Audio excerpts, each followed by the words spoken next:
स्वागत है आपका हमारे YouTube चैनल मैथ्स एक्सपर्ट में, जहां मैं आज आपको बताऊंगा 3 topic: union of set, Venn diagrams and intersection of sets.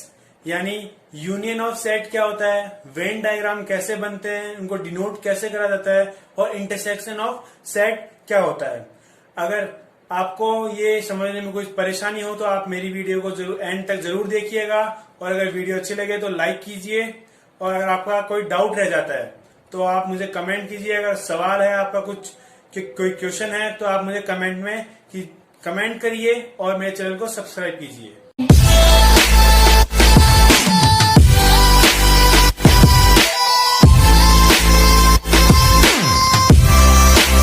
सबसे पहले है यूनियन ऑफ सेट्स, यानी सेट का यूनियन क्या होता है। यूनियन का मतलब है एकजुट, संगति। तो किसी भी दो सेट का जो एक सेट होगा उसे हम यूनियन कहेंगे। मतलब कि जैसे कि ए एक सेट है 1 2 3 4 5 नंबर का, और बी 4 5 6 7 8 इन नंबर्स का ए और बी दो सेट है। तो इनका यूनियन क्या होगा। यूनियन ऐसे लिखा जाता है हमेशा, ए यूनियन बी। ये यूनियन का सिंबल होता है यू। ये पढ़ा जाता है ए यूनियन बी, ये होता है ए यूनियन बी। ये क्या होगा कि ए और बी इन दोनों में जितने भी जो एलिमेंट हैं वो ए यूनियन बी में आएंगे। जितने भी सारे के सारे एलिमेंट हैं वो ए यूनियन बी में आएंगे। तो चलो लिखते हैं पहले सारे एलिमेंट। ए का 1 2 3 4 और 5। अब आगे बी के आएंगे, लेकिन बी में 4 और 5 ये दो ऐसे एलिमेंट हैं जो ए में और बी में दोनों में कॉमन है। तो ये दोनों दो बार नहीं लिखे जाएंगे, ये दोनों सिर्फ एक ही बार लिखा जाएगा। यानी जो ये 4 5 आएगा ये सिर्फ एक बार ही आएगा। और बाकी के जितने एलिमेंट है 6 7 और 8, याद रखेंगे 6 7 और 8। ये हो गया ए यूनियन बी का सेट। यानी ए और बी इन दोनों में जितने भी जो एलिमेंट हैं वो सारे ए यूनियन बी में आएंगे। ए यूनियन बी का मतलब होता है एकजुट, एक साथ। यानी किसी भी दो सेट का जो एक सेट होता है, सिंगल सेट होता है, उसे हम बोलते हैं यूनियन। A union B. ये यू होता है, थोड़ा बड़ा होता है, इसकी जो डंडियां होती है बड़ी होती है। A union B is equal to, और कभी भी आपको पहले ये सेट का रूल पता होगा कि कभी भी सेट में कोई भी एक नंबर या कोई एक एलिमेंट रिपीट नहीं होता है। ये भी इसका रूल है। 4 और 5 यहाँ पे दो बार आए थे, दोनों सेट में है, लेकिन यहाँ पे सिर्फ एक बार ही आएगा। अब हम दूसरे एग्जांपल से समझते हैं कि x एक सेट है वोवल अल्फाबेट्स का, यानी ए ई आई ओ यू इनका x एक सेट है, और y a c e g i इनका एक सेट है। तो अगर मैं x यूनियन y अगर हमें निकालना होगा तो हम कैसे निकालेंगे। सबसे पहले दोनों के एलिमेंट एक साथ लिखे जाएंगे। यानी सबसे पहले x के एलिमेंट लिखे जाएंगे, a e i o और u। अब y के एलिमेंट लिखे जाएंगे, लेकिन y का पहला एलिमेंट है a, जो कि x का भी पहला एलिमेंट है। तो ये जो a आएगा वो दो बार नहीं लिखा जाएगा, ये सिर्फ एक ही बार लिखा जाएगा। यानी a और c, लेकिन फिर बाद में, यानी a नहीं है यहाँ पे, सॉरी, यानी c नहीं है, इसलिए c e है, e एरा, तो e भी दो बार नहीं लिखा जाएगा। अब अगला है g, i पहले से ही है तो i भी नहीं लिखा जाएगा। यानी ये हो गया x यूनियन y का सेट। ये कहलाएगा x यूनियन y। यानी दोनों के एलिमेंट एक साथ आने चाहिए, लेकिन कोई सा भी एक भी एलिमेंट रिपीट नहीं होना चाहिए। यही होता है यूनियन ऑफ सेट। और अगली जो जितनी भी टर्म्स है, यानी वेन डायग्राम है, कॉम्प्लीमेंट है, इंटरसेक्शन है, डिफरेंस है, ये सभी यूनियन ऑफ सेट पे डिपेंड करते हैं। तो तभी मैंने आपको सबसे पहले यूनियन ऑफ सेट ही समझाया है। अब हमारा नेक्स्ट टॉपिक है वेन डायग्राम्स। यानी वेन डायग्राम क्या होते हैं। वेन डायग्राम से मतलब समझ रहे होंगे कि इसमें डायग्राम बनेगा, यानी कोई फिगर बनेगा। तो वो कैसे बनेगा वो मैं आपको बताता हूं। हमारे पास एक एग्जांपल है जिसके अंदर इसका मतलब है यूनिवर्सल सेट, यानी किसी भी चीज के बेसिक सेट को हम यूनिवर्सल सेट कहते हैं। जैसे कि ऑड नंबर का सेट, मैंने ये ऑड नंबर लिए हैं, ऑड नंबर का सेट यूनिवर्सल सेट कहलाएगा। प्राइम नंबर्स का सेट, रियल नंबर्स का सेट, ऐसे जितने भी जो नंबर है उनका जो बेसिक सेट होगा वो यूनिवर्सल सेट कहलाता है और रिप्रेजेंट होता है हमेशा यू से।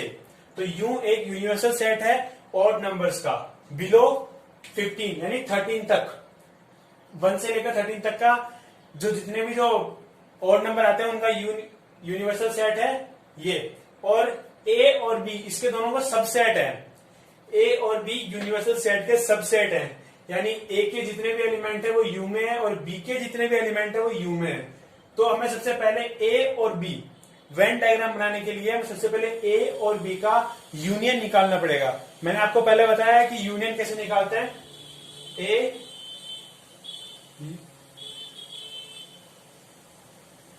ए यूनियन बी, ये कैसे निकाला जाता है? इन दोनों के सारे एलिमेंट आएंगे लेकिन कोई सा भी एलिमेंट रिपीट नहीं होगा, यानी 1, 7, 11 और 13। आप पहले जो पहला जो सेट होता है उसके सारे एलिमेंट लिख लें और फिर बाद में बी के सारे एलिमेंट मतलब पूरा मैच करके लिखें। ये अब 3 इसमें नहीं आया तो 3 आएगा, 5 नहीं आया तो 5 आएगा, 7 आ चुका है तो 7 नहीं आएगा, 9 नहीं आया तो 9 आएगा और 13 भी आ चुका है, यानी ए यूनियन बी हो गया ये यूनिवर्सल सेट ये। अब हम इसका वेन डायग्राम बनाते हैं। वेन डायग्राम बनाने के लिए वेन डायग्राम जो बनता है वो बनता है रेक्टेंगल से, यूजिंग रेक्टेंगल एंड सर्कल। सबसे पहले हमें एक रेक्टेंगल बनाना होगा।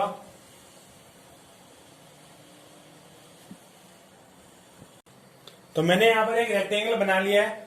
अब हम वेन डायग्राम कैसे बनाएंगे? सबसे पहले ये जो रेक्टेंगल होता है ये रिप्रेजेंट करता है यूनिवर्सल सेट को। तो यूनिवर्सल सेट सबसे पहले यहां लिखेंगे या यहां लिखे, कहीं भी लिख सकते हैं आप, इसको ऐसे रिप्रेजेंट कर दीजिएगा। अगर आप बड़ा नहीं बनाना चाहते तो आप ऐसे रिप्रेजेंट करिए। अब आप ये कैसे रिप्रेजेंट करेंगे? ए यूनियन बी, इसके लिए 2 सर्कल बनाइए जो कि एक दूसरे को इंटरसेक्ट करते हो, को इंटरसेक्ट नहीं, मतलब ऐसे 2 सर्कल बनाइए, चाहे छोटा हो बड़ा हो कैसा है, लेकिन 2 इंटरसेक्ट करने चाहिए। अगर वो इंटरसेक्ट नहीं करेंगे तो वेन डायग्राम नहीं बनेगा। तो इंटरसेक्ट, तो पहले सर्कल का नाम है ए, यानी ए सेट है। ये जो पहला सर्कल रिप्रेजेंट कर रहा है ए सेट को और दूसरा रिप्रेजेंट करता है बी सेट को। ऐसे अगर 3 सेट होते हैं तो तीसरा भी सर्कल बनाते हैं, वो रिप्रेजेंट करता है सी सेट को। तो हमें ए यूनियन बी, अब इनमें हमें क्या करना है कि ये तो जहां पे कट रहा है ना ये जो इंटरसेक्टिंग पार्ट है ये वाला, इस पार्ट में हमें वो एलिमेंट लिखने होते हैं जो इन दोनों में कॉमन है, इन दोनों के अंदर कॉमन है। जैसे कि इसके अंदर 7 है, इसके अंदर भी 7 है, इसके अंदर 13 है, इसके अंदर भी 13 है, यानी 7 और 13 ए और बी इन दोनों के अंदर कॉमन है। तो 7 और 13 इस एरिया में आएंगे, ऐसे रिप्रेजेंट करा जाता है। ये पॉइंट नहीं है, ये डॉट है कि ये पॉइंट यहां पे है 7 और 13। बाकी जितने भी जो एलिमेंट बचे, यानी इसमें 1 और 11 बचे, वो इस वाले पार्ट में आएंगे, यानी एक के एलिमेंट बचे 1 और 11, ये आएगा 1 और यहां आ जाएगा 11, ये आ गया 11। ए के यानी 1, 7, 11 और 13, यानी ए के सेट के सारे एलिमेंट आ चुके हैं वेन डायग्राम के अंदर। अब बी सेट के 7 और 13 तो आ चुके हैं, लेकिन बचे 3, 5 और 9, 3, 5 और 9, ये 3, ये 5, ये 9। ये जरूरी नहीं है कि आप ऐसे लिखो, आप कहीं पे भी लिख सकते हो, यहां चाहे कहीं पे भी लिख सकते हो। ये है बी सेट के सारे एलिमेंट, यानी ये ए और बी, यानी ए यूनियन बी तो ये बन चुका है। लेकिन अब बाकी बचे जो यूनिवर्सल सेट के अंदर जितने भी एलिमेंट बच गए हैं वो हम फाइंड करते हैं कौन कौन से एलिमेंट बचे हैं। 1, 3, 5, 7, 9, 11, 13। वैसे तो यहाँ पे कोई सा भी सेट नहीं बचा है, लेकिन अगर यहाँ पे कोई दूसरा नंबर होता, यानी यहाँ होता 15, 17, यानी आगे भी होता, तो ये जो 2 नंबर बचते, ये 2 नंबर कहां लिखे जाते? ये इन दोनों सर्कल के बाहर कहीं पे भी लिख सकते हैं, इन दोनों सर्कल के बाहर, यानी हम यहां लिख सकते हैं एक को 15, एक को यहां लिख सकते हैं 17। यानी ये जो यूनिवर्सल सेट के अंदर 2 जो कोई सा भी एलिमेंट बच जाएंगे जो इन दोनों सेट में नहीं आएंगे वो इस रेक्टेंगल के अंदर कहीं पे भी लिखे जा सकते हैं सर्कल के अलावा। यानी सर्कल को छोड़कर ये दो एलिमेंट कहीं पे भी लिखे जा सकते हैं। तो ये कहलाता है वेन डायग्राम। इसके अंदर दो सर्कल होते हैं, एक रेक्टेंगल होता है। रेक्टेंगल रिप्रेजेंट करता है यूनिवर्सल सेट को, और जो ए और बी होता है ये इसी के सबसेट होते हैं, और इनका यूनियन निकालने के बाद हम ये वेन डायग्राम बना सकते हैं। इसके लिए हमें रेक्टेंगल चाहिए होगा और दो सर्कल ए और बी, यानी जो सेट है वही नाम दिए जाएंगे। अगर यहाँ एक्स वाई सेट होता तो यहाँ एक्स वाई देते, तो ए के जितने भी जो एलिमेंट होंगे वो ए के अंदर ही आएंगे, और जो इंटरसेक्टिंग पार्ट होगा ये पार्ट इन दोनों के अंदर ए और बी जो कॉमन है वो आएगा यहाँ पे, और जो B359 यानी बी के एलिमेंट इसमें आएंगे, और बाकी यूनिवर्सल सेट में जितने बचेंगे वो इधर इधर आएंगे, यानी रेक्टेंगल के अंदर वो आएंगे। अब हमारा नेक्स्ट टॉपिक है इंटरसेक्शन ऑफ सेट्स। इंटरसेक्शन यानी मैंने जो अभी वेन डायग्राम बताया था उसके अंदर दो जो सर्कल इंटरसेक्ट कर रहे थे, यानी दो जो सर्कल इंटरसेक्ट कर रहे थे, ये जो पार्ट कहलाता है ये कहलाता है इंटरसेक्शन ऑफ सेट। अब जैसे हमने यूनियन ऑफ सेट निकाला था वैसे ही हम इंटरसेक्शन ऑफ सेट निकालेंगे। ये कैसे निकालते हैं उसके लिए मैंने वो पहले वाला एग्जांपल लिया है ताकि आपको अच्छे से समझ में आ सके। इसमें यूनिवर्सल सेट है और नंबर्स का ए और बी के सबसेट हैं। तो हम इसका इंटरसेक्शन निकालने के लिए क्या करते हैं, सबसे पहले हम इंटरसेक्शन का सिंबल जानते हैं क्या होता है, यानी ए इंटरसेक्शन बी, ये जो होता है ये कहलाता है इंटरसेक्शन। इंटरसेक्शन का सिंबल होता है उल्टा यू, ऐसा सिंबल होता है इंटरसेक्शन का। तो हम ये कैसे निकालते हैं इंटरसेक्शन का मतलब, यानी मैंने जो अभी आपको दो सर्कल बना के बताए थे, यानी ऐसे इन दोनों के अंदर आप दिमाग लगाओ कि आप ये क्या चीज है। मतलब ये वेन डायग्राम है और यहाँ पे वही नंबर आते थे जो इन दोनों सेट के अंदर कॉमन हो, दो इन दोनों सेट के अंदर कॉमन होते थे वो इस पार्ट में आते थे, और यही पार्ट कहलाता है इंटरसेक्शन। यानी इंटरसेक्शन के अंदर दो सबसेट होते हैं, उन दोनों के जो कॉमन एलिमेंट्स होते हैं वो ही इंटरसेक्शन कहलाते हैं। दो कॉमन एलिमेंट्स, किसी भी दो सेट के जो कॉमन एलिमेंट होता है वो ही इंटरसेक्शन कहलाता है। तो उसके अंदर कॉमन एलिमेंट्स क्या है, इसके अंदर कॉमन एलिमेंट है 7 और 13, सिर्फ 7 और 13 ये इंटरसेक्शन है इनका, यानी दो जो कॉमन एलिमेंट आएंगे वो ही हमेशा इंटरसेक्शन कहलाएंगे। अब इसका वेन डायग्राम कैसे बनेगा, इसके लिए भी एक रेक्टेंगल, ये रिप्रेजेंट करता है यूनिवर्सल सेट को, दो circle representing A and B, and this part, this intersecting part is known as intersection of sets. यानी ये जो पार्ट होगा ये पार्ट कहलाएगा इंटरसेक्शन ऑफ सेट। इस पार्ट के अंदर वही एलिमेंट आएंगे जो दोनों सेट में कॉमन हो, वो है 7 और 13।